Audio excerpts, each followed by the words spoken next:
خب توی ویدیوی قبل که احتمال همدون دیدین، اگرم ندیدین بریم ببینین، آموزش روبیک 2x2 رو براتون گذاشتم و امروز میخوام براتون روبیک مثلثی رو آموزش میدم، مثلثی 3x3. خب لایک و کامنت و ساب فراموشتون نشه. اون زنگوله هم فعال کن که اگه ویدیو جدیدی میذارم با خبر بشین و بزن بریم سراغ ویدیو.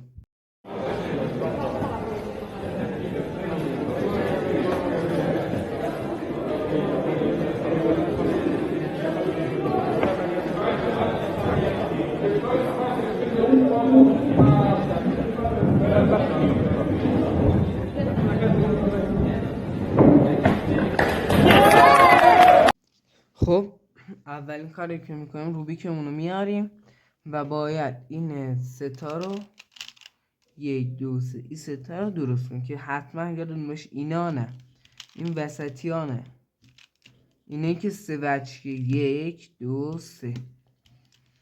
اول باید 3 وجهی ها رو درست کنیم، بعد 2 وجهی ها رو.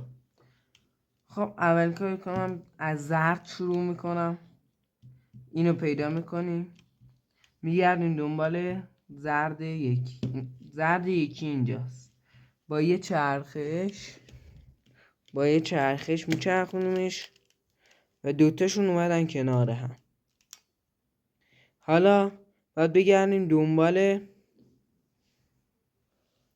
زردی که باید اینجا قرار بگیره. میگردیم اینجا نیست، اینجا نیست، اینجا نیست، اینجا اینا اینجاست و میچرخونیمش.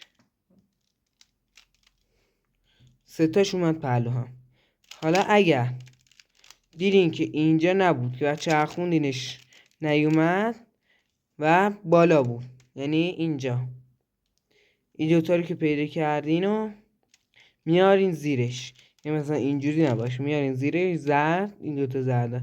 حالا اینو یه بار میچرخونید میاد بالا، این یکی هم یه بار میچرخونید میاد بالا. خب این از بخش اولش. خب باید بریم قسمت سراغ بخش بعدی. بخش بعدی باید گوشه ها رو درست کنیم و 3 تا پروانه وسطش. این گوشه ها که کاری نداره، یه اینجوری به چرخونیم درست میشه، درست خاصی نیست. ولی خب وسطی ها اول من میخوام از سبز شروع کنم، یعنی اینجا میخوام زرد سبز. باید بگردیم دنبال مهره 2 وجهی زرد سبز. این نیست، اینا زرد سبز میچرخونیمش تا بیاد دقیقا بالای جایی که میخوایم بذاریمش. اینقدر توجه داشتین اگه مثلا اینجا زیرش زرده اینجا سبزه، باید یه بار دیگه بچرخونیمش تا اینجا با هم رنگ شه و اینجوری نباید فرمونو باید بزنیم، یعنی زردمون بره پشت، بزنیم فرم هم رنگ بشه. یعنی الان سبز زرد اینجاست، میخوام بیاریمش اینجا. کافیه که این قسمت رو اینو بگیریم یه بار بچرخونیم به بالا، این دوتا زرد میاد بالا، لوزی زرد میاد بالا. حالا اینو باید بچرخونیم بیا سر داشت چی شد، اینو چرخونیم اومد بالا، اینو میچرخونیم میاد سر جاش، دوباره میره پایین. الان این قسمت رو ما درست کردیم. میریم سراغ قسمت بعدی. زرد قرمز رو که میخوایم درست کنیم دان میگردیم، اینا زرد قرمز اینجاست، میچرخونیمش تو بار قرمز هم رنگ شه. حالا چه ایور هم رنگ شه چه ایور هم رنگ شه، میچرخونیم با قرمز هم رنگ شه. حالا دوباره همون کار رو این ور انجام، یعنی ایور رو میدیم بالا، به جای ایور رو بدیم بالا که این بره پایین، چون این وره اینو میدیم بالا، میچرخونیمش میاد سر جاش همرنگ میشه، دوباره میچرخونیم میره سر جاش. مهره بعدی زردابیه که دقیقا جای خودش هست ولی رنگش اشتباهه. یعنی باید بچرخه. حالا چه کار میکنیم؟ همون فرمول رو میزنیم ولی دیگه هم کاری نداریم چون مهره بیاد اینجا. اینو میچرخونیم میاد بالا، چرخونیم این ور میاد پایین.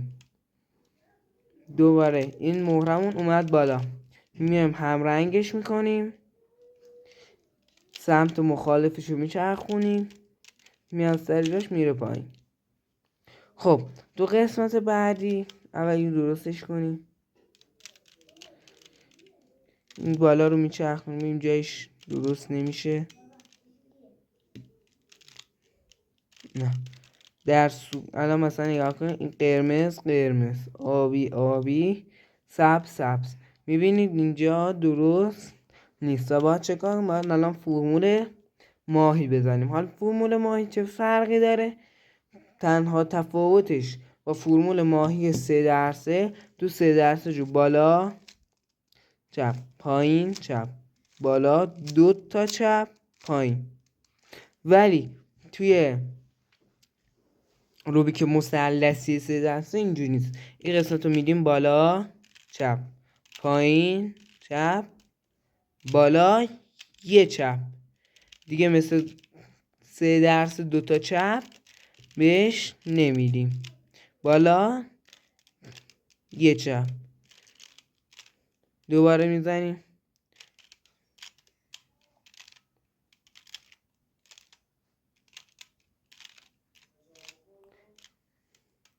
خب حالا دوباره چی شد؟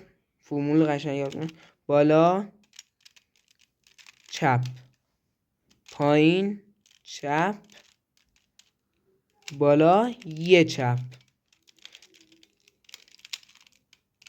پایین. خب الان اگه نگاه کنین دوباره هم درست نشد. دوباره باید فرمول اینقدر بزنیم تا یکیش درست بشه. اینا الان میبینین. خب ببخشید ویدیو یه لحظه قطع شد.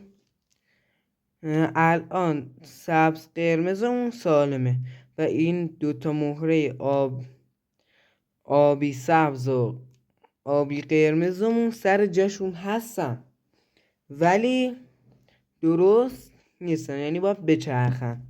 خب این یه فرمول داره، تنها فرمول مهمش همینه. خب اول سمت راستی رو یه دونه میدیم پایین، سمت چپی رو هم یه دونه میدیم پایین. سمت راستی رو یه دونه میدیم بالا، سمت چپی رو یه دونه میدیم بالا. بالا رو یک میچرخونیم، سمت چپی یه دونه دیگه میره بالا، بالایی یکی میچرخه میاد پایین و درست میشه. چی شد؟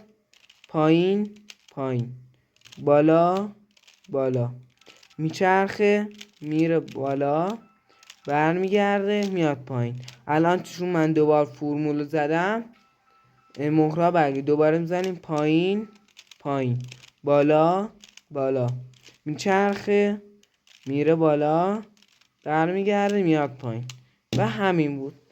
در عرض چند دقیقه راحت روبیک مثلث رو یاد گرفتین.